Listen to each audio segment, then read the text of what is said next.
Click the link below for a 30-day free trial of Audible. Yo! Yes, we are back with some more Jujutsu Kaisen. Also, I adjusted my microphone back to its usual settings. Apparently, you guys like the slightly deep fried audio that I usually have. So I guess we're gonna keep this from now on. Sure, whatever. Yo, this is Daffy from the future. I recorded this like 5 days ago, so all the information like regarding 261 is not in this video. So if there's anything speculatory or theoretical concerning the future of JJK's chapters, this is why, because it's not from now. But also the majority of this video, like the overwhelming majority of this video, still applies. So bye. But today for this video, I want to talk about a problem that I've been seeing slowly persist in the JJK community for the past 6-7 months or so, and that specifically relates to Satoru Gojo. Now, as of chapter 260 of Jujutsu Kaisen, my favorite villain of the most recent decade, you know, the Roman Sukuna, near death, right, with Yuji Itadori, the main protagonist, quite literally having his hands in his chest, ready to claw out his innards, looks to his left and sees the ghost of Satoru Gojo, who he had defeated with his own 2 hands and killed. But before we start today's video, guys, please make sure you use code DAFFY10 at your next purchase at animeexpress.com. Please make sure that you get yourself something nice like a hoodie, a t-shirt, a Pokeball, or even like some anime-inspired lights, anything anime related that you need. Please make sure you head on over there.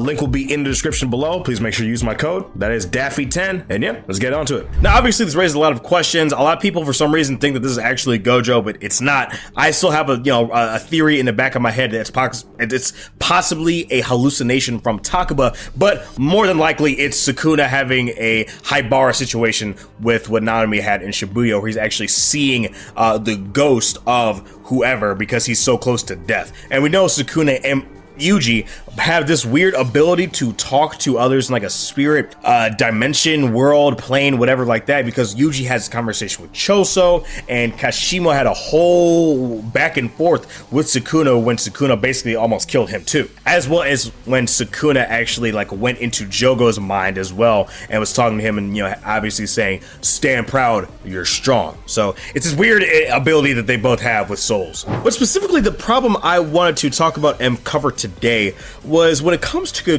Gojo, I feel like the stands themselves are kind of ruining the story for other people like myself. Now, again, I know that not every single JJK fan, not every single Gojo fan is the same. I understand this. This is a very, very, very, very, very, very vocal minority that I'm talking about. But if you look at any Jujutsu Kaisen related post or anything over the past 6 months, the comments are filled with when's Gojo coming back? Who cares? When's Gojo coming back? And the thing is to me, I don't think Gojo is just all that. I don't understand the hype for Gojo. Here's the thing. I understand Gojo is very cool. I think his powers are really cool. He obviously had probably one of the top 3 fights in the series. You can't really argue that in terms of hype and all that. But when it comes to Gojo, people gotta understand this is Yuji's story at the end of the day. And originally it was Yuta's. And the problem we're starting to run into more and more and more is that every time a character makes any sort of action or does any sort of thing, they're either being compared to Gojo or they're wondering, oh, who cares? When is he gonna show up? Like this chapter 260 was absolutely wild. Todo being able to switch with things 50 times in a second. I mean, what the fuck? And then like you'll even have like small things that aren't even being discussed, like Gege still bringing some light levity and humor, like Todo literally pulling up with the thingamabob 2.0 on his hand, you know what I mean? Like it's goofy. We had literally last chapter Choso died, got burnt to a crisp. It's all sad, gloom and doom, and then like Todo pulls up with this. People thought it was gonna be like Garuda or something like that. Like this total change people aren't really discussing. Now obviously like myself, people like myself, Gege is super unserious. Gege does not like take this manga super seriously. Obviously, it's probably going to be his life's work, but I really do appreciate that he still wants to have fun with it at the end of the day. He doesn't want everything to be super fucking depressing like Attack on Titan all the time. But these things are really getting talked about, man. It's like literally every single thing that I've seen from this past chapter is just relating to Gojo, and it's unfortunate, it's unfair to Yuji, because I feel like Yuji has proven himself more than enough to be a competent protagonist for this series. Again, I think that a lot of his absence from the Killing Games definitely hurts public perception of him. But even what we got at the Killing Games, it was still a pretty good showing from what we saw. Obviously, his standout moment in the Killing Games was him and Higuruma talking in Higuruma's domain and him saying, yeah, I committed mass murder in Shibuya and I'm not going to deny it and I'm not lying. Obviously, I think that Yuji's voice actor is going to absolutely kill this scene. He does a phenomenal job, man. Kudos to him. And now, granted, to be fair, a lot of people were giving Yuji his props and actually like having some competent discussions when we had the Sukuna reveal, right? That Sukuna was actually Yuji's uncle, more or less. But it's still very frustrating because I feel like there's not enough of a focus on our protagonist here, man, because he's constantly getting compared to, like, imagine if Naruto, for some like godforsaken reason, like people were just obsessed with Jiraiya for no reason, right? It's funny because I feel like in My Hero Academia, if All Might or Toshinori Yagi, I feel like if he was traditionally more attractive, I feel like we would have this exact same problem. These feral fangirls, you know what I mean? It's just like, what the fuck? Like, y'all know that one video of like that one VTuber concert where it's just that one PNG moving around and then it undoes his hair for a second and all the girls start screaming, ah! Like, it feels like every time I see these Gojo stands, I'm looking at like a crowd of these people. Like, these people are so fucking delusional all the time. It's really frustrating. Bro, I hope to God that is actually Inumaki. I hope to God it's actually Inumaki. I know it's not. Obviously the eyes or whatever. And then there's that one theory floating around that it's actually the one sorcerer that like is like Gojo and Yuta's common ancestor. I mean, maybe, sure, whatever.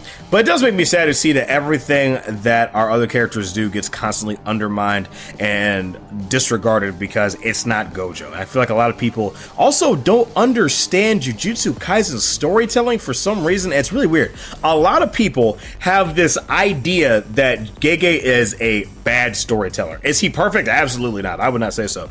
But Gege, I will say, has a tendency to tell, not show, but he does it tastefully. Now, again, there are some times where he does not do it tastefully. For example, you have that one instance where Kashimo is talking about Sukuna's like past experience and he like wiped out this whole tribe of people, and you have that like sort of mural looking drawing of Sukuna, but we don't really see what he did. We don't see why it was impressive how he wiped out this like 1-2 clans of these different like sorcerers and everything like that. We don't really understand like why this is like so important. Like, cool, it sounds like it's a great feat, but what does this really have to do with anything? Like, why? Like, I would much rather like see it. Like, it's like Squad Zero and Bleach, right? Like, we hear all these different things about Squad Zero, and then actually in the anime, they actually did show some different things from Squad Zero, especially at the later half, and they actually show up. I forget what her name, but her Bankai and how it affects all of Yuhabaha's right-hand men. So there's this weird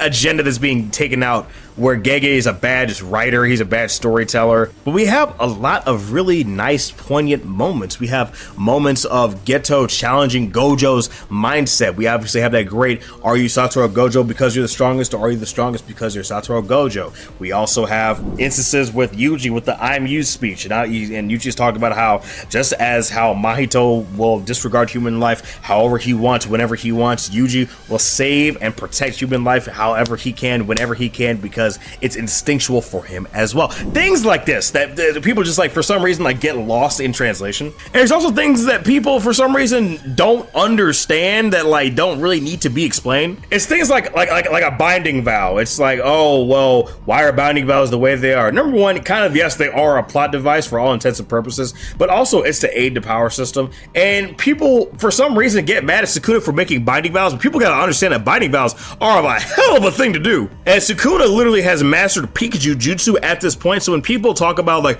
oh, Sukuna's washed, oh, Maki tanked a Black Flash and all this bullshit, like it is very obvious. I was literally fighting people for months talking about that quote-unquote Sukuna cycle where people saying, oh, Sukuna challenges someone, they glaze Sukuna and then they fucking die and then the next person shows up. Like, people did not understand for a while that Sukuna was slowly getting broken down more and more and more. characters were slowly taking more things away from as the fight went on, but people really weren't trying to hear that. They just had an agenda that, Gege can't write, this is bullshit, it's getting boring and all that. But they same bastards that come in next week. I don't know, man. It's no fault to Gojo himself. I went on a totally different tangent than I originally wanted to make, but it's no fault of Gojo's character himself. I actually did like the way his death was done. A lot of people would have rather seen, for some reason, actually see the slice go through, but for me, it works better because it is shocking because, Gojo won, next page he's dead. That's how fucking fast that world slash in him, right? But it's just like every time that I see some sort of discussion or like theory on JJK, it's somehow related to Gojo's resurrection. Dude, when that one sketch that Gege drew of Gojo's eyes widening, I think when the world slash hit him, I think is where that's from. But that one sketch of where Gojo's eyes widened, I've never seen my timeline blow the fuck up faster than that. Like, I swear, people were losing brain cells by the second talking about different ways that Gojo could come back to the story. But I don't think that it's a good idea for him to come back. Number one, it would really take away from the consequence of the story. And I will give Gege credit here is that he sticks to his guns when it comes to death, whether people like it or not. When it comes to Yuki, when it comes to Nobara, when it comes to Tsumiki, Megumi's sister, when it comes to Geto, like all these different things, presumably Kenjaku. And I mean, let's be honest. Come here. Do you really think Kenjaku's dead? A lot of people think Kenjaku's dead. I don't know. Until I get that final arc announcement, I'm going with the opinion that Kenjaku is not dead. Because we have not gotten an official final arc announcement for JJK yet. Unless Gege, in Shonen Jump, stealth dropped it, and I just have no idea. This video was all over the fucking place. But yeah, small rant here, man. I'm just very frustrated with the community with this whole Gojo situation going on. I really just want more discussions not based around this fucking white-haired, blue-eyed freak, dude. He's cool. I like him. I like seeing him on screen. I like his interactions.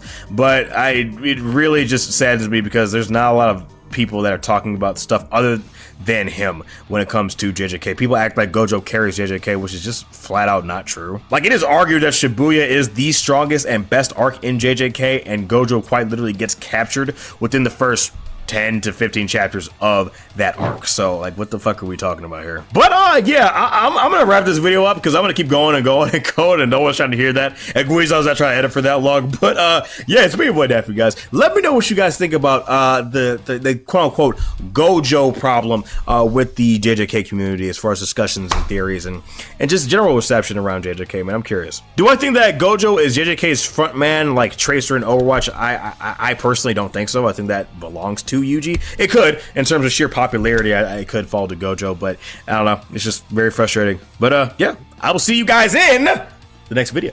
And be sure you take care of yourselves, guys. Have a good one. Peace.